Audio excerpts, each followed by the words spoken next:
Já estamos de volta com o Gazeta Entrevista para mais um bloco. Daqui a pouco nós vamos falar de ruas do povo, abastecimento de água, rede de esgotos.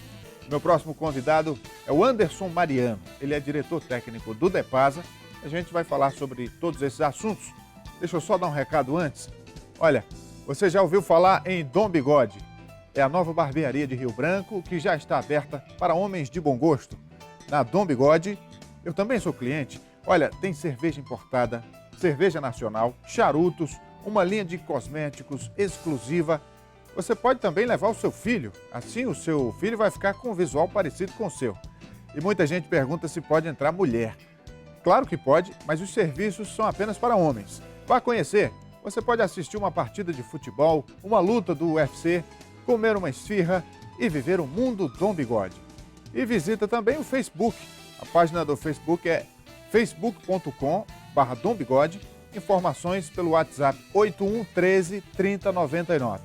Dom Bigode fica na rua Rio de Janeiro, número 230, próximo à Galeria Bessa.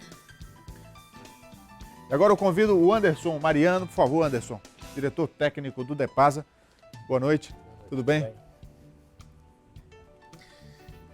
Então, Anderson, esse ano de 2015 já acabou praticamente e a grande expectativa da população ainda é, aqui em Rio Branco, em relação às ruas do povo, porque muitas ruas não foram asfaltadas, outras estão sendo concluídas e muitas outras ficaram prontas de fato. Enfim, qual é a avaliação que você faz, como está o cronograma do programa?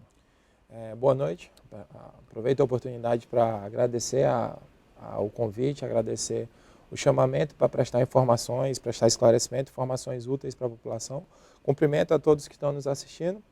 E nessa oportunidade eu gostaria de falar que o programa Ruas do Povo esse ano teve resultados muito satisfatórios.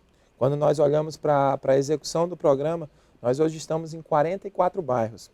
O programa está em execução em 44 bairros, com níveis de execução diferenciados. Por exemplo, se a gente olhar no 2º distrito, nós já temos bairros concluídos, o loteamento Major Mendonça, nós já temos bairros com 60% da pavimentação concluída, um loteamento histórico chamado Santo Afonso, que a população sempre reivindicou a pavimentação. Nós olhamos para a parte alta da cidade, nós concluímos a pavimentação do Eldorado, nós já concluímos a pavimentação do loteamento São Francisco. Então o programa está distribuído em vários bairros de Rio Branco, com algumas dificuldades de execução, mas hoje é correto afirmar que 2015 foi o ano de melhor e maior execução do programa Ruas do Povo em Rio Branco, por uma série de fatores estruturais. Mas no momento de crise a gente pode afirmar que nós temos o melhor momento de execução do programa na capital. A meta do programa era asfaltar todas as ruas do Acre até o fim de 2014, o que não aconteceu por uma série de fatores, mas o programa ainda tem essa meta? Se nós observarmos o andamento do programa e a distribuição dele em todo o estado, nós vamos perceber que vários municípios as metas de pavimentação foram concluídas. Quando nós olhamos as metas de 2011 para 2014, as cidades são dinâmicas, várias metas se atualizaram, novos bairros foram surgindo, novas ruas passaram a ser habitadas, essa meta vai variando ao longo do tempo. A população tem que ter essa informação que as metas de asfaltamento são as metas de 2011 e essas metas ainda estão em execução. No período de 2011 a 2014, nós tivemos dificuldade, sim, de execução. Se nós olharmos o setor privado do Estado como um todo, não tinha capacidade para o volume de investimentos que foram feitos. Isso não é uma crítica, é uma constatação. Nós observamos, imagina, em Rio Branco, em 2015, você atuar em 44 bairros. Imagina o nível de complexidade, a logística que precisa. É sabido de toda a população que nós não temos a quantidade e a disponibilidade de insumos para tocar um programa nessa magnitude. Então, mesmo com as dificuldades, nós avançamos muito. As metas continuam. Por exemplo, hoje o programa está em execução ainda nos municípios de Feijó, Acrelândia, Sena Madureira e Rio Branco. A partir do ano que vem, nós teremos uma ação específica nos 4 municípios isolados. Teve um intervalo de execução, a parte de obras de drenagem, implantação de rede de água e rede de esgoto foram avançadas nesse período de 2011 a 2014. Houve um intervalo e agora serão retomadas a partir de 2016. A população sabe que algumas ruas deram problema, não ficaram de acordo com os critérios técnicos exigidos. Enfim, com toda essa experiência que o Ruas do Povo alcançou, já são 4 anos, deu para concluir por que algumas ruas se deterioram com tanta facilidade? Eu acho que são uma série de fatores, alguns fatores estruturais. Mas eu acho que a gente, às vezes, pega um problema muito localizado e caracteriza o programa como um todo. Imagina que nós estamos falando em investimento, nós estamos falando em 2015 e 2016 nós teremos 260 milhões de investimentos somente em Rio Branco. Nós estamos falando em investimentos no meio da crise. Enquanto vários estados fazem economia de pessoal, o governador Tião Viana garantiu os investimentos num período de crise. A gente poderia estar com redução de despesas, uma situação difícil que o país está passando, que a economia brasileira está passando, e mesmo assim a gente está falando de investimento. Então, esse já é um ponto positivo do programa. Você tem a garantia de investimentos para os próximos 2 anos. Você tem a garantia de que aquilo que foi definido e aquilo que foi planejado vai ser concretizado. Com relação aos problemas estruturais, nós enfrentamos problemas de várias magnitudes. A capacidade de execução das empresas e a execução de obras de rua nessa magnitude por si mesma é complexa. Vamos imaginar, por exemplo, a construção de uma praça. Ela só passa a ser utilizada pela população a partir de que ela é entregue. Numa rua não dá para ser assim. Você tem que garantir o acesso e mesmo estando em obra, a população já tem que continuar, já tem que ter trânsito. Então, torna a complexidade do programa muito maior. Imagina fazer rua, rede de esgoto, rede de água em bairros já consolidados. E aí eu vou lembrar lá do bairro Belo Jardim, que não tinha rede de água, não tinha rede de esgoto, não tinha pavimentação, mas a população já vivia, já convivia. Você tem que entrar na realidade, no dia a dia dessa pessoa com uma obra dessa magnitude. Então, vários problemas que dificultaram muito a execução do programa. Um problema específico que gerou muitas críticas foi o fato de que muitas ruas tinham frentes de trabalho, ou seja, a obra era iniciada, mas não era concluída dentro de um cronograma sequenciado. Né? Ou seja, tinha que parar ali para continuar ali e vice-versa. Isso também foi equacionado? Eu acho que nós conseguimos avançar bastante. A experiência nos mostrou algumas coisas. Quando alguém olha uma placa do programa Ruas do Povo, que lá está escrito período de execução 8, 7 meses, tem que ter a consciência que isso já é 2 anos, porque nós não temos 8 meses de verão em um mesmo ano. Então, um período de obra de 8 meses já dá um intervalo de um período de 2 anos para essa execução. Com isso, nós passamos a nos planejar mais, passamos a fazer um cronograma mais adequado à realidade.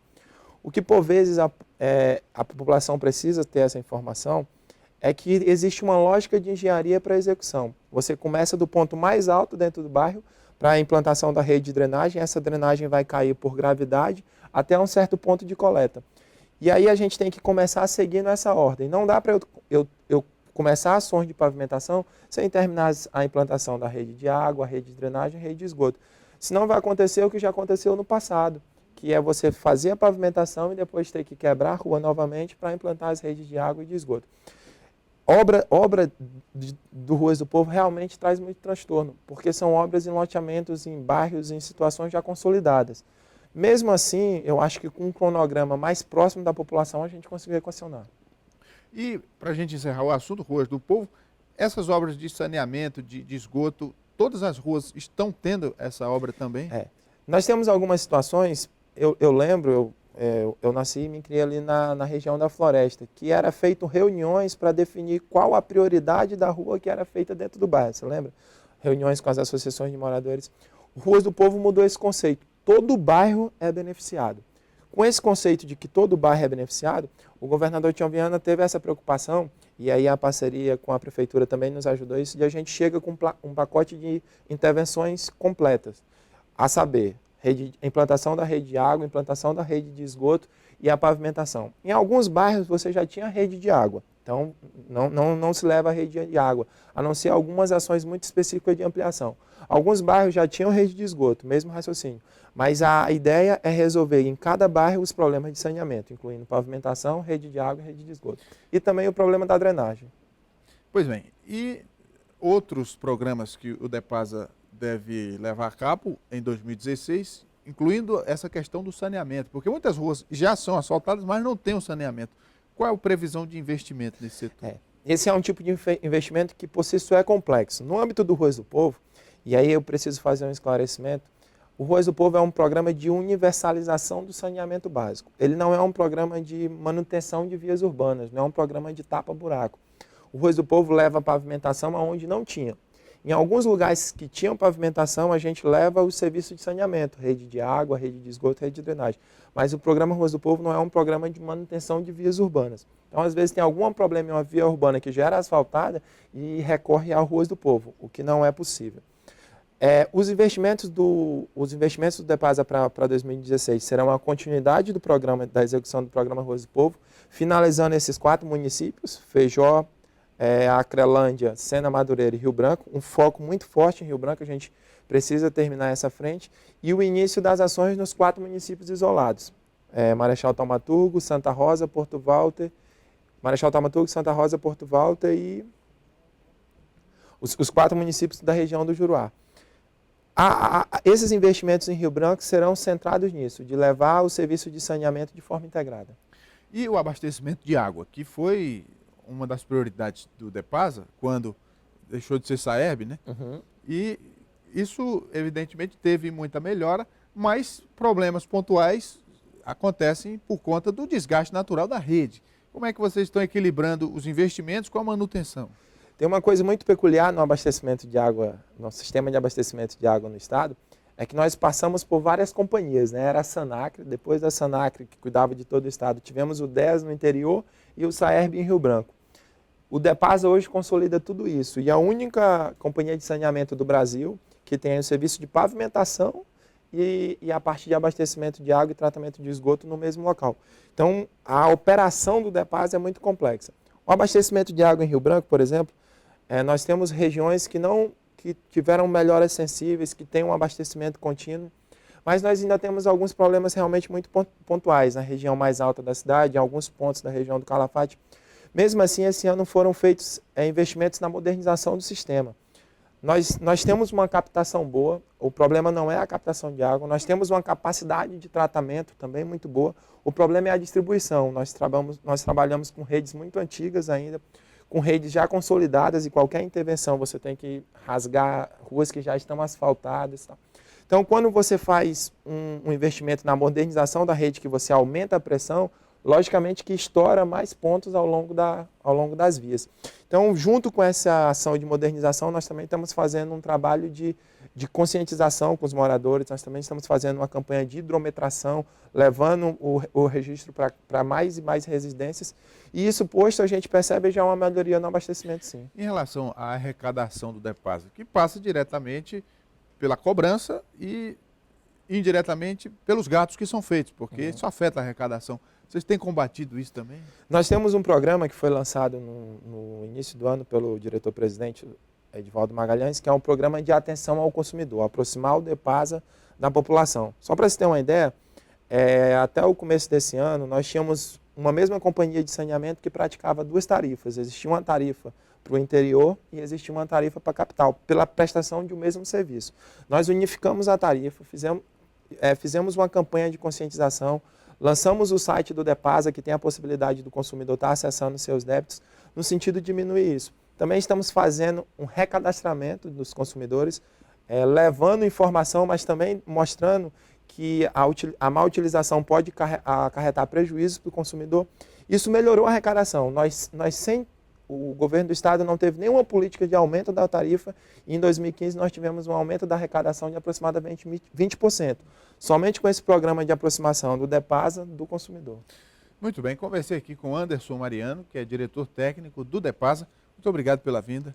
Muito obrigado, agradeço o convite, saúdo a todos e o DEPASA está disponível para prestar sempre as informações que forem necessárias. Assim a gente encerra esse bloco, daqui a pouco a gente volta com o Gazeta Entrevista, depois dos comerciais. Continue com a gente.